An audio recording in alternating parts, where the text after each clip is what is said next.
Hai, masih bersama saya, Mr. G. Bicara.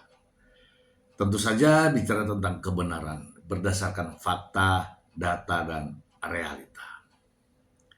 Teman-teman, seperti kabar yang ramai ya, Dr. Richard Lee seharusnya kemarin diperiksa sebagai tersangka lanjutan dari pemeriksaan sebelumnya, ya. Tetapi nampaknya Richard Lee tidak hadir karena alasan sakit.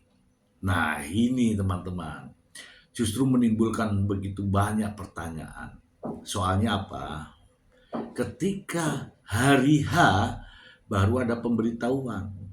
Seharusnya kalau menurut pendapat saya ya, sehari minimal sebelumnya sudah ada pemberitahuan. Dan pihak penyidik akan menyampaikan bahwa uh, Dr. Richard Lee tidak hadir. Jangan di hari di saat pemeriksaan mau dilakukan, tiba-tiba datang surat katanya sedang sakit. Ini menurut pendapat saya, lagi-lagi menurut pendapat saya, ada penilaian tersendiri terhadap seseorang yang dituduhkan sebagai tersangka, namun tiba-tiba tidak hadir untuk dilakukan pemeriksaan lanjutan. Ini masalahnya. Benar atau tidak, saya tidak tahu, tetapi inilah yang ramai diberitakan di berbagai media. Supaya tidak menjadi fitnah teman-teman, saya bacakan informasinya berikut ini. Dari Detik Hot, Richard Lee sakit dan minta pemeriksaan diundur. Doktif, itu ajab. Wow, kok ajab sih? Oke, saya bacakan saja. Jakarta, Richard Lee meminta pemeriksaan sebagai tersangka dalam laporan dokter detektif diundur. Alasannya karena kesehatan yang menurun. Keterangan yang disampaikan pihak kepolisian seharusnya Richard Lee kembali menjalankan pemeriksaan lanjutan kemarin di Polda Metro Jaya. Namun, Dr. Richard Lee tidak memenuhi panggilan. Info dari penyidik yang bersangkutan, Richard Lee minta penundaan pemeriksaan lanjutan sebagai tersangka karena kondisi masih kurang fit jelasnya, kata Kabid Humas Polda Metro Jaya. Dr. Amira Farahnas atau Doktip mengaku gak heran dengan alasan Richard Lee sakit. Kamu bukan sakit, itu adalah azab dari penjual tomat busuk, DNA lele, dan stem cell palsu. Melawan Doktip kamu bukan siapa-siapa. Wow. Waduh. Ngeri kali ya. Richard Lee ditetapkan sebagai tersangka oleh Polda Metro Jaya sejak pertengahan Desember 2025. Kasus ini bermula dari laporan Doktip pada 2 Desember 2024 terkait produk kecantikan milik Richard Lee.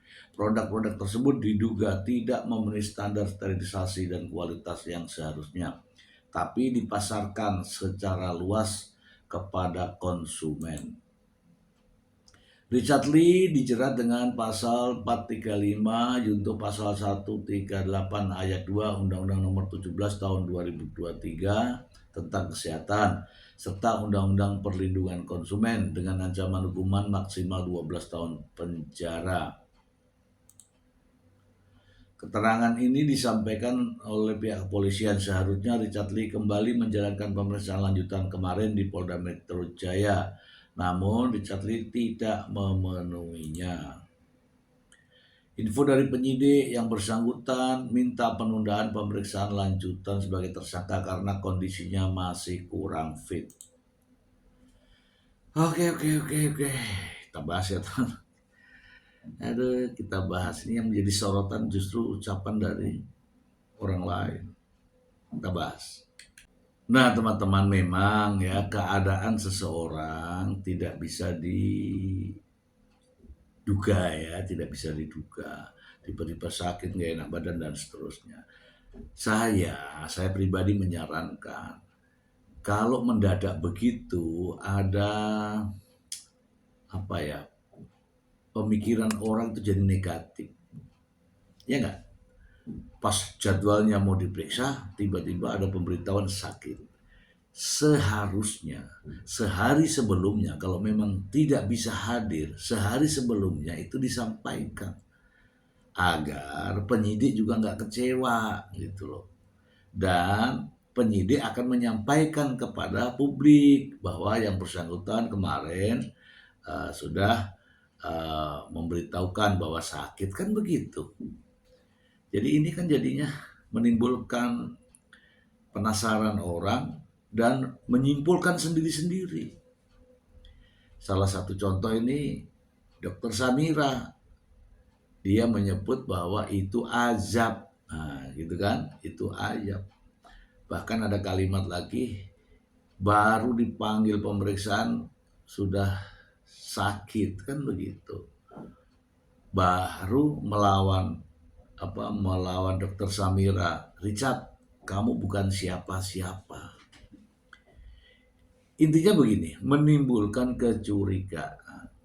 Jadi saran saya, Richard Lee itu, ya atau siapa sajalah, teman-teman saja, siapapun, kalau sudah menyatakan bahwa tanggal sekian mau hadir, sebelumnya kalau tidak hadir, memberitahukan. Itu ya, pihak penyidik akan lebih menghormati. Daripada hari ini, tiba-tiba hari ini surat dokternya datang, misalnya. Gitu.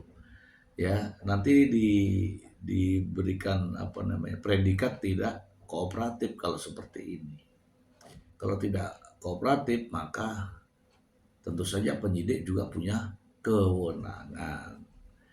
Itu saja ya teman-teman ya. Saya akan coba perdengarkan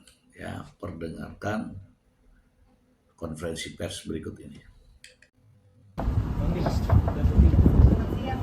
Udah putih. Rekan-rekan, yang pertama kami akan mengupdate tentang penanganan perkara di mana tersangka DRL.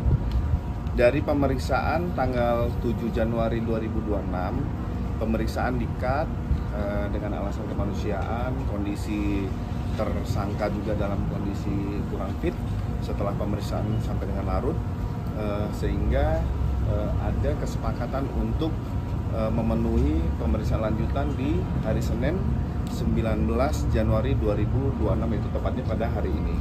Tapi kondisi tersangka DRL juga dalam kondisi yang sakit. Pihak pengacara sudah mengirim surat kepada penyidik pada hari ini untuk diagendakan pada 4 Februari 2026, sehingga pemeriksaan lanjutan hari ini ditunda atas permintaan tersangka.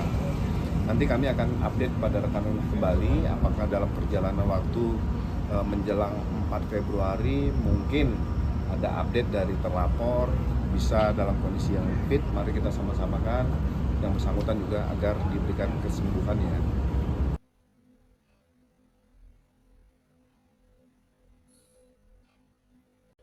Di situasi seperti ini, jadi harus cerdas untuk bertindak ya.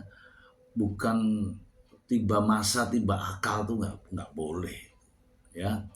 Ini himbauan saya ya kepada Dr. Richard Lee agar